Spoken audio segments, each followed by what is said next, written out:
Good morning students. आज हम लोग क्लास सेकेंड का लेसन 8 पार्ट का नाम है सबक, इसके बारे में पढ़ेंगे। चलिए आज हम लोग इसके बारे में पढ़ते हैं। सबक क्या होता है? सबक का मतलब होता है कि आप जो अपनी गलतियों से जो भी चीज़ें सीखते हो, जो आपने गलती की है कुछ भी, तो उन चीज़ों से आप जब सीखते हो ना तो उसको बोलते हैं सबक। ठीक है, आज हम इस पार्ट के माध्यम से समझेंगे कि सबक क्या है। देखिए, क्या आपके साथ कभी ऐसा हुआ है कि चीज़ें ढूंढते ढूंढते आप बहुत परेशान हुए हों और वे नहीं मिल पा रहे हों? यदि ऐसा हुआ है तो इसका अर्थ है कि आपने चीज़ें स्थान पर नहीं रखते हैं। रचना परेशान थी। स्कूल जाने का समय हो रहा था और उसके जूते नहीं मिल रहे थे। उसकी मम्मी ने पूछा, कल तुमने अपने जूते स्कूल से आकर कहाँ उतारे? पर रचना को कुछ याद नहीं। बहुत ढूंढने के बाद आखिर कृति दीदी को रचना के जूते नजर आए। वे मेज के नीचे पड़े थे।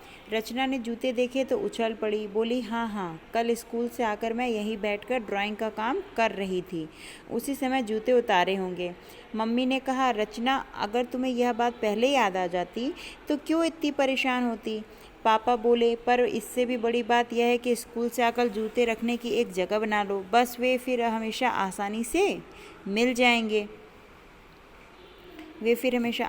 मिल जाएंगे। रचना जूते को रोज़ सोचती है कि माँ ऐसे ही करूँगी, लेकिन रोज़ भूल जाती है। पर आज जूते न मिलता तो क्या हाल होता। आज तो उसका हिंदी का पेपर था। उफ, बिना बात के कितना मूड खराब हुआ। रचना स्कूल जाते जाते सोच रही थी। उस दिन स्कूल से घर आकर रचना ने अपने जूते ठीक जगह पे उतारे। जूते उतारने के बाद उसने मोजे भी सही जगह पे रखे। उसने अपना बस्ता भी अलमारी में सही जगह पर रखा। कपड़े उतारने के बाद निश्चित स्थान पर रखे। मम्मी आश्चर्य से देख रही थी। आश्चर्य मतलब अचंभे से देखना, एकदम हैरान होकर देखना।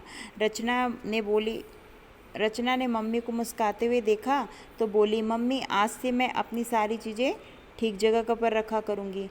यह सुनकर मम्मी ने उसके सिर पर हाथ फेरा और बोली, अब तुम एक अच्छी लड़की बन गई हो। देखना, अब तुम्हें कभी परेशानी का सामना नहीं करना पड़ेगा। हमें अपनी चीज़ें सही स्थान पर रखनी चाहिए।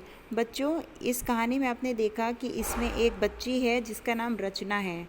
ठीक है, इसमें एक बच्ची है जिसका नाम रचना है। वो क्या है? वो अपनी सारी चीज़ें इधर उधर रखती है, कोई भी चीज़ व्यवस्थित नहीं रखती है। इसके कारण क्या हुआ कि जब उसे स्कूल जाना था तो उसे अपने जूते मोजे नहीं मिल रहे थे। उसके पापा क्या बोलते हैं? उसके पापा ये बोलते हैं कि बेटा, अगर आप अपनी चीज़ें सही जगह पे रखोगे तो आपको कभी भी कोई प्रॉब्लम नहीं होगी। इसी तरह बच्चों, हमको क्या करना चाहिए? हमको हमेशा अपनी चीज़ें जो हैं वो सही जगह पे रखनी चाहिए। जिसकी जगह जो बनी हुई है, जूते की जगह पे जूते रखिए, स्कूल बैग जहाँ आप रखने की जगह बनी है वहाँ रखिए, बुक्स की जगह बुक्स रखिए।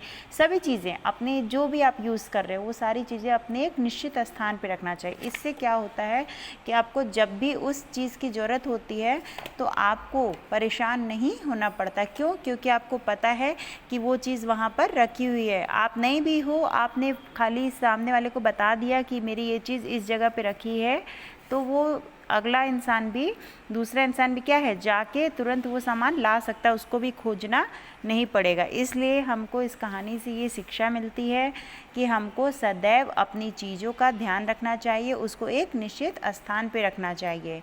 और आगे क्या है, रचना को ये बात आगे जाके समझ में आ जाती है और वो एक अच्छी लड़की बनकर अपने सभी चीज़ें अपने सही स्थान पर रखने लगती है। ठीक है बच्चों, इसी तरह आपको भी अपनी हर चीज़ को संभाल के रखना है। ठीक है, आज का चैप्टर यहीं ख़त्म होता है। Okay, bye.